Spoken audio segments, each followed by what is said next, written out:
हरा भरा ससुराल पार्ट 3।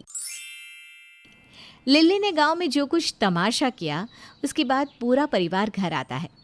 पूरे रास्ते सीमा का रोना नहीं रुकता। तो वहीं रोहन भी भाभी के साथ किए अपने बर्ताव से बहुत दुखी था।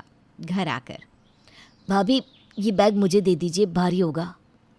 लिली देख रही थी कि अभी तो उसने मुश्किल से दोनों के बीच झगड़ा करवाया था और अब ये है कि रोहन फिर भाभी भाभी करके पीछे लग गया। कोई ज़रूरत नहीं है। ए जी, ज़रा ये बैग मेरे कमरे में रख दीजिए। रोहन की आंख भर आती है। जो भाभी उस पर हक जताया करती थी आज फॉर्मेलिटी कर रही है। लिली कमरे में चली जाती है। सीमा सबको पानी देती है। अरे तू भी तो थकी है, तुझे कौन पानी देगा? मैं दूंगा ना भाभी को पानी। भाभी आप बैठिए, मैं ला रहा हूँ। सीमा गुस्से से रोहन की ओर देखती है और पास रखे ग्लास से पानी पी लेती है। माँ जी, मैंने पानी पी लिया है, आप लोग चाय लेंगे? हाँ बेटा, मेरी तो बना ही दे चीनी वाली। हाँ, और मेरे लिए भी। और सबसे भी पूछ ले सीमा, मुझे लगता है चाय तो सभी पियेंगे, सभी थके हैं। लिल्ली कहाँ है? उसे बोल वो भी मदद कर दे। रोहन देख रहा था कि दूर का सफ़र करके जहाँ भाभी सबको पानी और चाय पिला रही है वहीं लिली तो कमरे में चली गई। वो सोच ही रहा होता है कि सीमा सबके लिए चाय लेकर आती है। सबके हाथ में चाय देकर सीमा रोहन के पास बिना कुछ कहे चाय रख देती है। सीमा के व्यवहार को देखकर अब रोहन से रहा नहीं जाता और वो सीमा को पकड़कर रोने लगता है। भाभी मुझे माफ़ कर दीजिए प्लीज़, मैं छोटा हूँ, छोटा समझकर माफ़ कर दीजिए। माँ बेटे की तरह हो तुम दोनों ही एक दूसरे के बिना नहीं रह सकते। रो मत, कोई बात नहीं, लेकिन बस तुमसे और लिली से एक ही विनती है, घर को तोड़ने मत दो। बड़ी मुश्किल से परिवार बनता है। रोहन, भाभी की बात अच्छे से सुनो। वो जो कह रही है उसका पालन करो, समझे?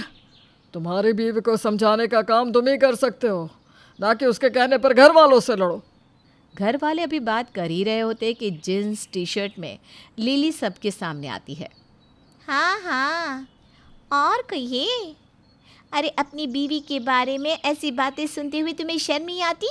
और पापा जी, बहू के खिलाफ बेटे को भड़काकर कौन सा पवित्र संसार बसा रहे हैं आप? लिली, तमीज से बात करो, ससुर है वो, और आज तक किसी ने उनसे इस लहजे में बात नहीं की। हाँ, तो ये कुछ भी कहे और हम सुनते रहें, ये कहाँ का इंसाफ है? और हाँ, मैं ये सीमा भाभी की तरह पागल नहीं हूँ, ये बता देती हूँ। ये तो ज़्यादा ही इमेज बनाने की लालच में आप लोगों के पैर की धूल चाटती रहती है, लेकिन मैं एक पढ़ी लिखी आत्मसम्मान वाली लड़की हूँ, बता देती हूँ। लिली प्लीज़ चुप हो जाओ, पापा का वो मतलब नहीं था। अरे रहने दो। तुम्हारे पापा और उनका मकसद एक नंबर के झूठे मक्कार लोग हैं ये तुम्हारे मम्मी पापा। और तुम्हारी भाभी को क्या लगता है ये दिखावा करके पूरा घर हथिया लेंगी? अरे एक सुई के बराबर का भी हिस्सा अपना नहीं दूंगी, मैं बता देती हूँ। ससुर घर में हो रहे कलेश को देखकर चकरा कर गिर जाते हैं और जैसे ही वो गिरते हैं, पापा, अरे कोई पापा को संभालो, पापा। भैया पापा को अस्पताल लेकर चलते हैं, मैं कार निकालता हूँ। तभी लिली बेहोश हो जाती है। अरे लिली भी बेहोश हो गई। लिली क्या हुआ तुम्हें? रोहन, तुम लिली को संभालो, मैं पापा को लेकर जाता हूँ।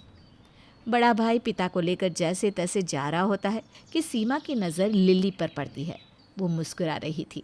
सीमा सास को कोहनी मारती है। सास भी देखती है कि अरे अभी तक तो ये बेहोश हो रही थी, लेकिन अब तो ये हंस रही है। रोहन, लिली झूठ बोल रही है, इसे होश है। देखो हंस रही है हम लोगों को देखकर, देखो। रोहन लिली की ओर देखता है तो वो बेहोशी होती है। लिली आंखें खोलो। सासू माँ क्या बोल रही हैं आप? मेरे पर शक कर रही हैं? अरे आपकी जगह कोई अच्छी औरत होती ना तो अपने पति के पीछे भागती। हाय रे। ये बोलकर लिली फिर बेहोश। सीमा सास को लेकर वहाँ से चली जाती है और रोहन लिली को लेकर बेड पर लिटा देता है। मैं इसके साथ एक पल नहीं रह सकती, अभी इसे घर से बाहर निकालती हूँ। गालियाँ दे रही है सास को, ससुर से जुबान लड़ा रही है। माँ जी ये ना भूलें कि लिली अकेली नहीं है, रोहन भी अब उसके साथ है। लिली को भगाने का मतलब है रोहन को घर से निकालना। हाँ तो जाए ना वो भी।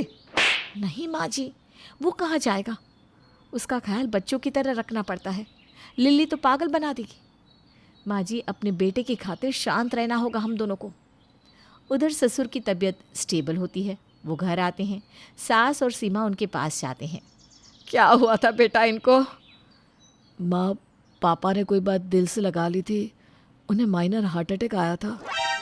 हार्ट अटैक का नाम सुनते ही घर वाले परेशान हो जाते हैं। सीमा रोने लगती है, सास भी रोने लगती है।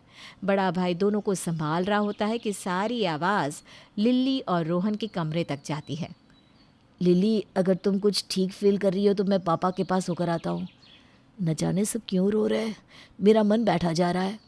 क्या है? मरा थोड़ी ना होगा बुड्ढा। मतलब सॉरी, तुम्हारे पापा मरे होते तो बताने कमरे में तो आते ना। रोहन पिता के मरने की बात से ही परेशान हो जाता है। अब कमरे में उसका मन ही नहीं लगता। वो अब बिना लिल्ली से पूछे बाहर की ओर भागता है। अरे रुको तो, कहाँ जा रहे हो? रुको, ये लोग ड्रामा कर रहे हैं। रोहन भागकर बाहर जाता है। सब रो रहे थे। रोहन माँ के कंधे पर हाथ रखता है।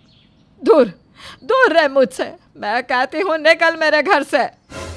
क्या बोल रही हो माँ? क्यों बोल रही हो ऐसा? हाँ हाँ, जा रहे हैं हम लोग। हमें भी कोई शौक नहीं है साथ रहने का। रोहन लिल्ली की ओर देखता है और उसे शांत रहने के लिए कहता है। क्या है, तुम्हारे अंदर कोई आत्मसम्मान है कि नहीं? ये बुढ़िया हम लोगों को घर से बाहर निकाल रही है और तुम हो की। माँ, डॉक्टर ने पापा के सामने कोई भी कलेश करने से मना किया है, नहीं तो पापा को फिर से हार्ट अटैक आ सकता है। क्या? पापा को हार्ट अटैक? हाँ, हार्ट अटैक। और तू चाहता है कि पापा जिंदा रहे तो इस घर से निकल जा अभी के अभी। रोहन भी समझ रहा था कि पिता की जान को खतरा है। ना तो लिल्ली शांत होगी और ना ही वो लिल्ली को कुछ कह पाएगा। लेकिन अब उसका मन लिल्ली से हट जाता है। ठीक है माँ, मैं जा रहा हूँ। यही चाहती है ना आप? साफ तो बोल रही है, अब क्या खून से लिख कर देता अब मानोगे? चलो, मैंने तो पैकिंग भी कर रखी है। रोहन, जो घर का सबसे छोटा प्यारा राज दुलारा बेटा था, न जाने कैसे किसके भरोसे अब इस घर से जा रहा था।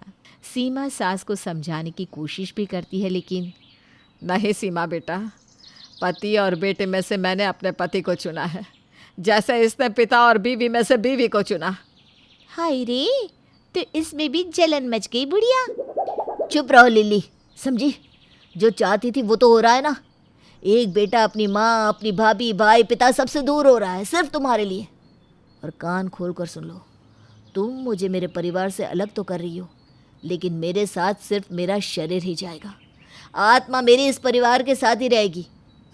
बड़े देखिए आत्मा परमात्मा वाले। मैंने तो पहले ही इशारा कर दिया था कि मैं जॉइंट फैमिली की किचकिच में नहीं रह सकती। वैसे भी ये लोग चेहरे देखे इन लोगों के। मैं तो कहती हूँ कि लिल्ली परिवार को कोस ही रही थी कि बड़ा भाई रोहन से कहता है, लेकर जाओ ना इसे यहाँ से, वरना धक्के मारकर भगा दूंगा। अब भैया, आप तो ऐसा ना बोलिए।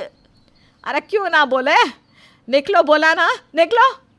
हाँ हाँ जा रहे हैं, लेकिन मैं अपने कमरे में ताला मार कर जाऊँगी। मेरा सारा सामान यहीं रहेगा, क्योंकि इस घर में मेरा भी हिस्सा है। हाथ जोड़ रही हूँ लिल्ली, जो भी चाहिए सब ले लो, लेकिन अभी पापा जी के सामने ये सब मत बोलो। उनका दिल बैठ चुका है वैसे भी इन सारे झगड़ों को देखकर। हाँ, तो तुम लोग बोलोगे तो भी तो सुनेंगे ना। मैं कोई इतनी भोली नहीं हूँ। अरे चलिए ना। लिल्ली घर वालों के सामने रोहन का हाथ पकड़कर ले जा रही थी और रोहन सूनी आंखों से अपने परिवार की ओर देख रहा था कि काश ये सब सिर्फ एक बुरे सपने की तरह निकल जाए, लेकिन ये हकीकत थी। तो क्या रोहन अब हमेशा के लिए परिवार से दूर हो जाएगा? जानने के लिए देखिए हरा भरा ससुराल पार्ट 4।